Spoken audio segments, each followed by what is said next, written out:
আসসালামু আলাইকুম। আজকে আমরা অনুশীলনী 11.2 এর পাটিগণিত অঙ্ক দেখব। সেটা হচ্ছে দেওয়া আছে ক, খ, গ, ঘ এর মধ্যে 300 টাকা এমনভাবে ভাগ করে দাও যেন ক এর অংশ ইস্টু খ এর অংশ সমান সমান 2:3 হয়, আর খ এর অংশ ইস্টু গ এর অংশ সমান সমান 1:2 হয়, এবং গ এর অংশ ইস্টু ঘ এর অংশ 2:3 হয়, 3:2 হয়। তো এখানে আমরা দেখি কীভাবে সমাধান করতে হবে। আমরা লিখি ক অনুপাত খ সমান সমান আমাদের দেওয়া আছে 2:3। আবার খ অনুপাত গ এর অংশ দেওয়া আছে 1:2। তো আমরা একটা জিনিস দেখি সহজে কীভাবে আমরা মনে রাখতে পারি। খ খ দাগিয়ে নিলাম যেন আমরা অঙ্কটা করতে সহজ হয়। এখানে সমান সমান, এখানে সমান সমান। তো এই 3 আর 1 গুণ করলে 3 একে 3, আর এই 3 একবার 2 এর সাথে গুণ হবে, একবার 3 একবার 1 এর সাথে গুণ হবে। তাহলে 3 1 এর সাথে গুণ হবে 3 একে 3, আবার 3 দুগুণে কত হবে 6।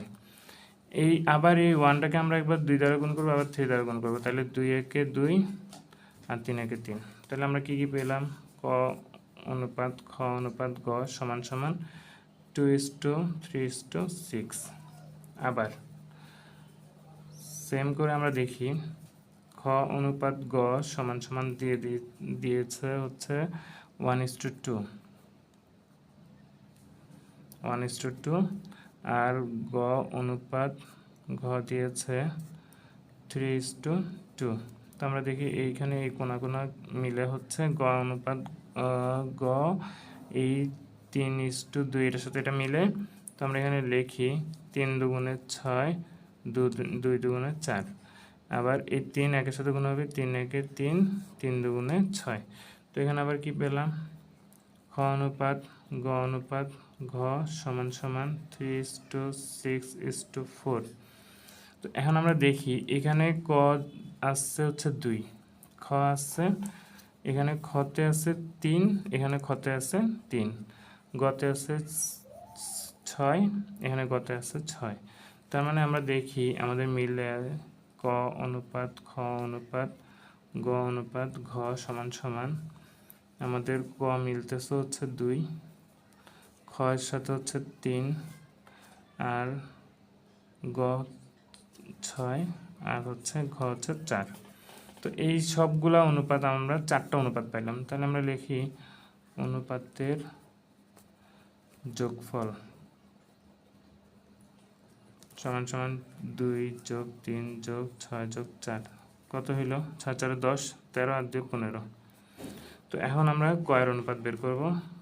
ক এর অনুপাতগুলোর যোগফল। হ্যাঁ, আমরা এখানে খেয়াল রাখবো যে অনুপাত আমাদের 2টা হইতে পারে, 3টা হইতে পারে, 4টা হইতে পারে।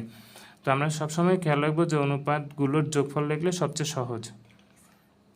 তো আমরা এখানে অনুপাতের যোগফলও হয়, বা আমরা অনুপাতগুলো লিখলেও হয়, একই কথা। তাহলে ক এর অংশ আমরা লিখি, ক এর অংশ কত?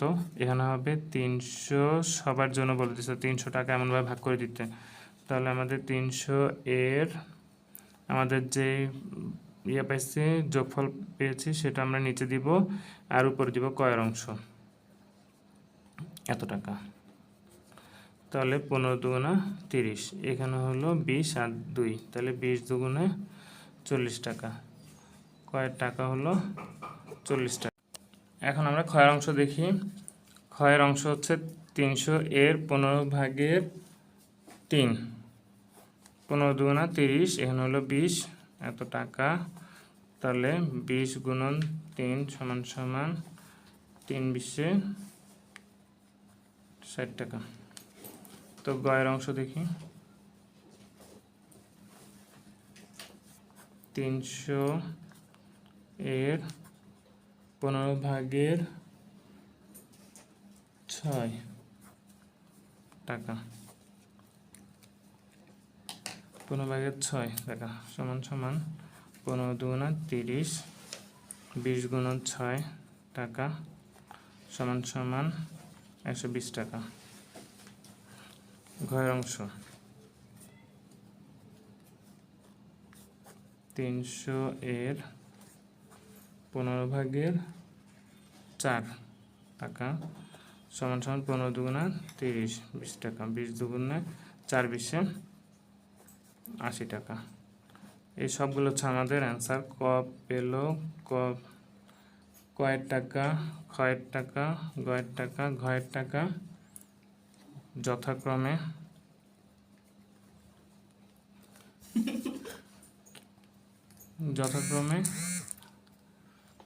যথাক্রমে 40 টাকা, 60 টাকা, 120 টাকা